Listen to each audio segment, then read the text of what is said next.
അഭിനയത്തിൽ താങ്കളെ എപ്പോഴും വിസ്മയിപ്പിച്ച നടൻ? അങ്ങനെ പെട്ടെന്ന് ചോദിച്ചു കഴിഞ്ഞാൽ ഒരാളൊന്നും അല്ല. ഒരുപാട് മേഖലകൾ, സിനിമയാണോ, നാടകമാണോ, ഇതര കഥകളിയാണോ, അങ്ങനെ ഒരുപാട് അഭിനയത്തിന്റെ മഹാസാധ്യതകൾ കിടക്കുന്നതുണ്ട്. അതിലിപ്പം ഇപ്പൊ ഞാൻ പറഞ്ഞ ഞാൻ ഇഷ്ടപ്പെട്ടുകൊണ്ടിരിക്കുന്ന ആൾക്കാരിൽ ഇപ്പൊ കൊട്ടാരക്കര ശ്രീധരൻ നായരുണ്ട്, ശങ്കരാടിയുണ്ട്, അടൂർ ഭവാനിയുണ്ട്, ഭരത് ഗോപിയുണ്ട്, നെടുമുടി ചേട്ടനുണ്ട്, തിലകൻ ചേട്ടനുണ്ട്, മോഹൻലാല്, ഈവൻ മമ്മൂട്ടി, ഇങ്ങനെ വരുന്ന ഒരു സംഘം ആൾക്കാരിലെ പല ആൾക്കാരും എന്റെ അഭിനയത്തോടുള്ള താല്പര്യങ്ങളെ സംതൃപ്തിപ്പെടുത്തുന്ന അഭിനയങ്ങൾ പല രീതിയിൽ കാഴ്ചവെച്ചിട്ടുള്ളവരാണ്. എപ്പോഴാകും താങ്കളെ വീണ്ടും സംവിധായകന്റെ വേഷത്തിൽ മലയാളികൾക്ക് കാണാൻ സാധിക്കുക? എനിക്ക് സത്യത്തിൽ അങ്ങനെ ഒന്നും തീരുമാനിച്ച് മുമ്പോട്ട് പോകുന്ന ഒരാളൊന്നും അല്ല ഞാൻ. എന്റേത് എല്ലാം ആകസ്മികമായിട്ടും യാദൃച്ഛികമായിട്ടും ഒക്കെ അങ്ങനെ പല നാടകത്തിലെ നാടകരചയിതാവും നാടകം സംവിധാനം ചെയ്യുകയും തിരക്കഥ എഴുതി പോവുകയും അഭിനയത്തിലേക്ക് വന്നുപെടുകയും ഇങ്ങനെ പോയിക്കൊണ്ടേയിരിക്കുന്ന ഒന്നാണ് ഞാൻ. തന്നെ ഒന്നിനും ഒരു വ്യക്തതയൊന്നും എനിക്കില്ല. ചിലപ്പോൾ ചെയ്തേക്കാം, ചിലപ്പോൾ ചെയ്തില്ലെന്ന് വരാം. പക്ഷെ മുൻകാല അനുഭവം വെച്ച് നോക്കിക്കഴിഞ്ഞാൽ പെട്ടെന്നൊന്നും കയറി ചെയ്യാൻ എനിക്ക് ഉള്ള അത്ര വലിയൊരു ഇതൊന്നും കേരള സമൂഹമോ അല്ലെങ്കിൽ സിനിമയുടെ ഇതര മേഖലകളോ ഒന്നും അങ്ങനെ ഒരു സന്തോഷം തരാവുന്ന അനുഭവമൊന്നും എന്റെ ആദ്യ സംവിധാന സംരംഭത്തിൽ എനിക്കില്ല. എന്ന് വെച്ച് ആ ഒരു തിക്താനുഭവങ്ങൾ കൊണ്ട് ഞാൻ ചെയ്യാതിരിക്കണമെന്നില്ല. ചിലപ്പോൾ ചെയ്തേക്കാം. താങ്കളുടെ ഇതുവരെ എഴുതിയ തിരക്കഥകളിൽ നമുക്ക് എപ്പോഴും പ്രിയപ്പെട്ടത് എന്ന് പറയുന്നത് ചിലപ്പം ഏറ്റവും പ്രിയപ്പെട്ടതെന്ന് പറയുന്ന ഒരെണ്ണം ഉണ്ടാവുമല്ലോ. അപ്പൊ ആ ഒരു തിരക്കഥ അല്ലെങ്കിൽ ആ രചനയെ പറ്റി ഒന്ന് പറയാം. എന്റെ അഭിപ്രായത്തില് സത്യം പറഞ്ഞാൽ ഈ എഴുതിയ തിരക്കഥകളൊക്കെ ഞാൻ സത്യത്തിൽ എഴുതിക്കൊണ്ടിരിക്കുമ്പോൾ പോലും ഞാൻ അപ്പം എഴുതിയ പേജുകൾ മറിച്ചു നോക്കാറില്ല. കാര്യം വേറൊന്നും അല്ല. അപ്പൊ നമ്മളെ തന്നെ വിലയിരുത്തുമ്പോൾ ഞാൻ എപ്പോഴും അതിന്റെ കുഴപ്പങ്ങളാണ് എന്റെ മനസ്സിൽ വരിക. അപ്പൊ അങ്ങനെ നോക്കുമ്പോൾ ഒരു പൂർണ്ണമായി എഴുതി കഴിഞ്ഞ പല തിരക്കഥകൾക്കകത്തും കുഴപ്പങ്ങളുണ്ടെന്ന് ഞാനിത് എന്തുവാണ് എന്റെ ഒരു ഭവ്യത കൊണ്ടോ എളിമ കൊണ്ടോ ഒന്നും പറയുന്നതല്ല. ജെന്യുവിനായിട്ട് പറഞ്ഞു കഴിഞ്ഞാൽ ഇതുവരെ ഇറങ്ങിയിട്ടുള്ള സിനിമകളുടെ തിരക്കഥകളിൽ പല തിരക്കഥകളും സംവിധായകരുടെയും ഒക്കെ ഇഷ്ടാനുസരണങ്ങളിലും അവരുടെ സംഭാവനകളും പിന്നെ നടീനിർമ്മാണ സംഭാവനകളും ഒക്കെ ചേർത്തുകൊണ്ടാണ് ഇന്നത്തെ അവസ്ഥയിലെത്തിയിട്ടുള്ളത്. പക്ഷെ എഴുത്തുകാരെന്നുള്ള നിലയിൽ എന്റെ ഒരു സാന്നിധ്യം ഇല്ലായിരുന്നെങ്കിൽ ആ സിനിമകൾ അങ്ങനെ ആവാനും പോകുന്നില്ല, വേറെ രീതിയിലാകുമായിരുന്നു. അത്ര മാത്രമേ ഞാൻ സിനിമയിലെ തിരക്കഥാകൃത്ത് എന്നുള്ള നിലയിൽ എന്റെ സ്ഥാനത്തെ കാണുന്നുള്ളൂ.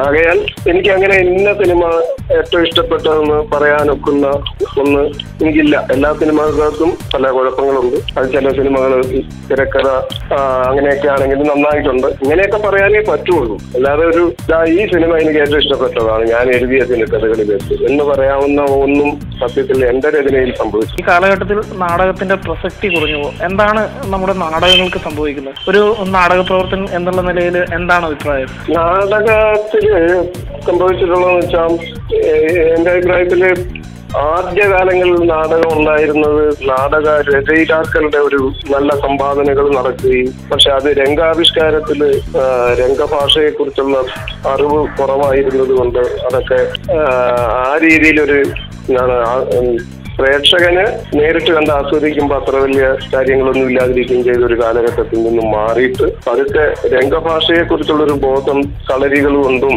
സ്കൂൾ ഓഫ് ഡ്രാമ പോലെയും അല്ലാത്ത ശില്പശാലകളും ഇങ്ങനെയുള്ള പല കാര്യങ്ങളും കൊണ്ട് രംഗഭാഷ കൈകാര്യം ചെയ്യാവുന്ന രീതിയിലേക്ക് വരികയൊക്കെ ചെയ്തിട്ടുണ്ട്. ആ അർത്ഥത്തിൽ വളരെ പുരോഗതി നാടകവേദി നേടിയിട്ടുണ്ട്. അടുത്ത കാലങ്ങളിലായിട്ട് എന്ത് പറ്റിയെന്ന് വെച്ചാൽ ഇത് ഈ സ്ക്രിപ്റ്റിന്റെ അതിന്റെ ആവശ്യമുള്ള നാടക രചനയുടെ ഭാഗങ്ങളിലൊക്കെ ഉള്ള കണ്ടന്റിന്റെയും അതിന്റെ ആവിഷ്കാരത്തിന്റെയും കാര്യങ്ങളിലൊക്കെ ചിലപ്പോൾ ചില പരാധീനതകൾ ഉണ്ടാവുകയും രംഗാവിഷ്കാരം ഒരു അതിന്റെ സ്പെക്ടാക്യുലറും ആയ കാര്യങ്ങളിൽ മുമ്പോട്ട് പോവുകയും ചെയ്തു. പക്ഷെ എനിക്കൊരു ഹോപ്പുള്ളതെന്ന് വെച്ചാൽ പുതിയ തലമുറയിലെ പുതിയ ചെറുപ്പക്കാരുടെ നാടകങ്ങളിൽ ഞാൻ ഇതിന്റെയൊക്കെ ഒരു പുതിയ സമീപനങ്ങൾ കാണുന്നുണ്ട്. ആകയാൽ വളരെ പ്രതീക്ഷയാണ് എനിക്ക് ഉള്ളത്. ഒരു പുതിയ നാടകവേദിയും പുതിയ ആസ്വാദകർ ഇഷ്ടം പോലെ ഉണ്ടായി. അത് എടുത്തു പറയേണ്ട ഒരു കാര്യമാണ്. ദേശീയ നാടകോത്സവങ്ങളും അന്തർദേശീയ നാടകോത്സവങ്ങളും ഒക്കെ നടക്കുമ്പം പ്രേക്ഷകരുടെ ഒരു വലിയ സാന്നിധ്യം അത് നാടകവേദി നല്ല രീതിയിൽ മുമ്പോട്ട് വരുമെന്നുള്ളതിന്റെ ഒരു പ്രതീക്ഷ തരുന്ന കാര്യമാണ്. നമ്മുടെ സിനിമകളിൽ മലയാളികളുടെ നമ്മളുടെ ജീവിതാംശം കുറഞ്ഞു പോകുന്നതായി തോന്നിയിട്ടുണ്ടോ? സിനിമയിൽ എന്നാ പറഞ്ഞാല് ജീവിതം തന്നെ എങ്ങനെ ഇരിക്കുന്നു എന്നുള്ളതനുസരിച്ചിരിക്കും. ഇതൊക്കെ ഇപ്പൊ നമ്മൾ ജീവിക്കുന്ന ജീവിതത്തില് എന്തൊക്കെ മൂല്യങ്ങളാണ് പ്രവർത്തിക്കുന്നത്, കൃഷി എവിടെ നിൽക്കുന്നു, രുചി ഭേദങ്ങൾ, ആഹാരം എവിടെ നിൽക്കുന്നു, നമ്മുടെ വസ്ത്രധാരണ രീതികൾ എവിടെ നിൽക്കുന്നു, നമ്മുടെ വിദ്യാഭ്യാസ സിസ്റ്റം എവിടെ നിൽക്കുന്നു, ഇങ്ങനെയൊക്കെയുള്ള എല്ലാ കാര്യങ്ങളിലും എന്തൊക്കെ മാറ്റങ്ങൾ വന്നിട്ടുണ്ടോ അതിന്റെ എല്ലാം എല്ലാ കലാസൃഷ്ടികളിലും പ്രതിഫലിക്കുന്നുണ്ടാവും. ആ രീതിയിൽ സിനിമയിലും പ്രതിഫലിക്കുന്നുണ്ട്. അത് ജീവിതം തന്നെയാണ് പ്രതിഫലിക്കുന്നതെന്ന് ഞാൻ വിചാരിക്കുന്നു. പക്ഷെ അതിന്റെ ധാർമ്മികതയെക്കുറിച്ച്, മൂല്യങ്ങളെക്കുറിച്ച് പഴയവരുടെ ചിന്തകളും പുതിയ ആൾക്കാരുടെ ചിന്തകളും തമ്മിലൊക്കെ വ്യത്യാസം ഉണ്ടാവും. അതുകൊണ്ട് ഏതാണ്ട് ഒരു പഴയ കാലഘട്ടത്തിനെ പ്രതിനിധീകരിച്ച് നിൽക്കുന്ന ഞാൻ പറയുമ്പം, സത്യസന്ധമായിട്ട് പറയുമ്പം, ഈ വക മേഖലകളിൽ സംഭവിച്ച വ്യതിയാനങ്ങൾ ഇന്നത്തെ തലമുറയുടെ മുമ്പിൽ എത്തിപ്പെട്ടപ്പം അത് അത്ര പോസിറ്റീവായ ഒരു വ്യതിയാനം അല്ല സംഭവിക്കും. ഡെവലപ്പ് ചെയ്ത് ഏറ്റവും നമ്മളെ പേടിപ്പെടുത്തുന്ന വാക്കാണ് ഡെവലപ്മെന്റ്. അപ്പൊ നമ്മൾ വളരെ കൂടുതൽ ഡെവലപ്പ് ചെയ്തു എന്ന് പറയുമ്പം നമ്മൾ എത്രമേൽ രോഗികളായിരിക്കുന്നു മാനസികമായി, ശാരീരികമായി. ഇതിന്റെയൊക്കെ കാരണങ്ങളൊക്കെ അന്വേഷിച്ചു പോകുമ്പം കലാസൃഷ്ടികൾക്കകത്തും നാം ഡെവലപ്പ് ചെയ്യുന്നുണ്ടെങ്കിൽ അതിന് ഈ പറയുന്ന ആരോഗ്യപരമായ ചില പ്രശ്നങ്ങളും ആ കലാസൃഷ്ടികൾ നേരിടുന്നുണ്ട്. ഇത് പണ്ട് കുട്ടിക്കൃഷ്ണമാരാര് പറഞ്ഞിട്ടുണ്ട്, സാഹിത്യത്തെ കുറിച്ച് പറയുമ്പോൾ ചില അനുകരണങ്ങൾ അത്ര നല്ലതല്ല, പക്ഷെ ചില സ്വാധീനങ്ങൾ ചിലപ്പോൾ നല്ലതാണ്. വിശ്വ സാഹിത്യങ്ങളോ ഏത് കലാസൃഷ്ടികളും മഹത്തായ ചില കലാസൃഷ്ടികളുടെ സ്വാധീനം നമുക്കുണ്ടാകുന്നത് നല്ലതാണ്. പക്ഷെ അതിനെ നമ്മൾ അനുകരിക്കുന്നു എന്ന് പറയുന്നത് അത്ര അനുകരിക്കുകയോ അതിനെ അതേപടി എടുക്കാൻ ശ്രമിക്കുകയോ ഒക്കെ ചെയ്യുന്നത് നല്ലൊരു പ്രവണതയല്ല. പക്ഷേ പല സിനിമകളിലും സിനിമ എന്ന് പറയുമ്പോൾ അതൊരു വ്യവസായവും കൂടെ അതിനകത്ത് വരുന്നു. ചില കൂട്ടുകെട്ടുകൾ ഇതൊരു പ്രോഡക്റ്റായിട്ട് കാണുന്നു. അവർ ആ പ്രോഡക്റ്റിന് വേണ്ടിയിട്ട് ചില മെറ്റീരിയൽസ് അവിടെ നിന്ന് ഇവിടുന്നു ഒക്കെ ജപ്പാനിൽ നിന്ന് ചില മെഷീൻസ് ഒക്കെ കൊണ്ടുവന്ന് ചില കാറൊക്കെ ഇവിടെ ഉണ്ടാക്കി ഓടിക്കുന്നു എന്നൊക്കെ പറയുന്ന പോലൊക്കെ പല സിനിമകളും, കൊറിയൻ സിനിമ, അതായത് അതിനൊക്കെ സാധനങ്ങളും എല്ലാം ഇതെല്ലാം വിരൽത്തുമ്പിൽ അവൈലബിൾ ആണ്. അതൊക്കെ വെച്ചിട്ട് അവർ ചില കച്ചവടങ്ങൾ പിന്നെ അത് ഉപയോഗിക്കുകയാണ് ചെയ്യുന്നത്. അത് അവരുടെ ഒരു ജീവിത മാർഗം. നിങ്ങൾക്ക് വേണമെങ്കിൽ അത് കാണാതിരിക്കാം. ഞാൻ പലപ്പോഴും പല പടങ്ങളും കണ്ട് അന്തം വിട്ടിരുന്നു. കാര്യം എന്താ വെച്ചാൽ ഇതിന്റെ ഒറിജിൻ ഏതാണെന്ന് എനിക്ക് അറിഞ്ഞൂടായിരുന്നു. പക്ഷെ അത് കണ്ടന്തം വിട്ടിട്ട് അയ്യോ ഇവരൊക്കെ ഇന്ത്യയിലായിട്ട് ചെയ്തല്ലോ എന്ന് വിചാരിച്ചിരുന്നപ്പം എന്റെ വിദ്യാർത്ഥികളായ സുഹൃത്തുക്കളും ആ പടങ്ങളൊക്കെ എന്നെ ഇട്ട് കാണിച്ചിട്ട് പറഞ്ഞു, ഇതാ അയ്യോ ഞാൻ വിചാരിച്ചു ഞാൻ ഇത് ഗംഭീരമാണെന്ന് പറഞ്ഞ് കണ്ടപ്പോ ഇത് തന്നെയാണല്ലോ ഇങ്ങനെ ചെയ്തിട്ട്. അപ്പൊ എന്റെ ആ ആവേശമൊക്കെ ഞാൻ കെട്ടുപോയിട്ടുണ്ട്. ഇതാണ് അവസ്ഥ. പക്ഷെ അങ്ങനെ ചെയ്യുന്നവരത് ചെയ്തോട്ടെ, കാണാൻ ഇഷ്ടമുള്ളവർ കാണുക. ഞാൻ ആ ഒറിജിനൽ കാണാതിരുന്നെങ്കിൽ ഞാൻ ഇത് കണ്ട് സന്തോഷിച്ചിരുന്നു പോയേനെ. ഇതൊക്കെ ആവേശികമാണ്. പുതിയ തലമുറയിൽപ്പെട്ട സിനിമാ പ്രവർത്തകരിൽ താങ്കൾ കണ്ട ഏറ്റവും പോസിറ്റീവായ ഒരു കാര്യത്തെ കുറിച്ച് പറയാമോ? എല്ലാവരും പറയാറുള്ളത് പോലെ ഞാനും ഒക്കെ ന്യൂ ജനറേഷന്റെ ആളാണ്. അത് എന്താണ് ഏജാണോ സമീപനങ്ങളാണോ എന്താണെന്നൊന്നും പറയാൻ പറ്റത്തില്ല. അങ്ങനെയൊന്നും തിരിക്കാതിരിക്കണമെന്നല്ല. ഇപ്പോഴും സിനിമകളൊക്കെ ഉണ്ടാക്കുന്നതുകൊണ്ട് ഓരോരുത്തർ അവരവരുടെ അറിവുകൾ വെച്ചും ഒരു സംഘം ആൾക്കാർ ചേർന്ന് ചില പടങ്ങളൊക്കെ എടുക്കുന്നുണ്ട്.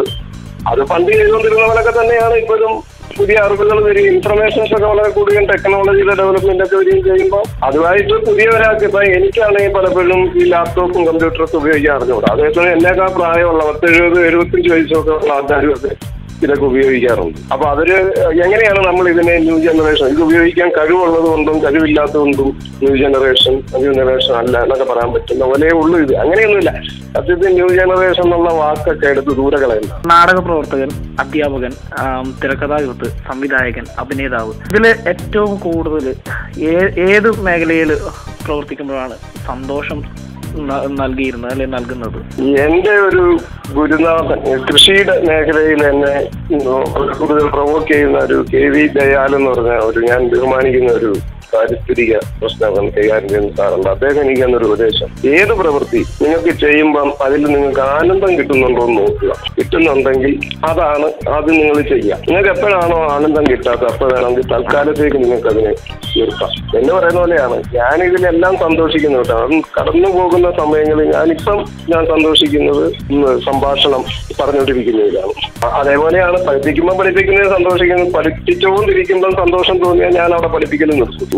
നാടകത്തിലും അങ്ങനെയാണ്. പക്ഷെ നാടകം അഭിനയിച്ചുകൊണ്ടിരിക്കുമ്പോൾ എനിക്ക് സ്വന്തമായിട്ട് നിർത്താൻ പറ്റത്തില്ല. അതുകൊണ്ട് അങ്ങനെ ചില കണ്ടീഷൻസ് ഒക്കെ ഉണ്ട്. ഒക്കുന്നിടത്തോളം സന്തോഷം ഉണ്ടെങ്കിൽ അത് ചെയ്തുകൊണ്ടിരിക്കും. അതുകൊണ്ട് തന്നെ തിരക്കഥാകൃത്ത് എന്നുള്ള രചനയിൽ ഞാൻ എഴുതിക്കൊണ്ടിരിക്കുമ്പോൾ സന്തോഷമുള്ളപ്പം വരെ എഴുതും, ഇല്ലാത്തപ്പോൾ എഴുതത്തില്ല. അപ്പൊ ഇന്ന പടം അഭിനയിക്കാം, ഇന്ന കഥാപാത്രത്തെ ചെയ്താൽ കൊള്ളാം, ഇന്ന സിനിമ ഡയറക്ട് ചെയ്താൽ കൊള്ളാം, ഇന്ന സിനിമ പോലെ ഇങ്ങനെ ഒരു പ്രോജക്റ്റ് ചെയ്താൽ കൊള്ളാമെന്നൊന്നും ആലോചിച്ച് നടക്കുന്ന കൂട്ടത്തിലല്ല. ഞാൻ ഭംഗിക്ക് പറയുന്നൊന്നും അല്ല, സത്യാവസ്ഥയാണത്.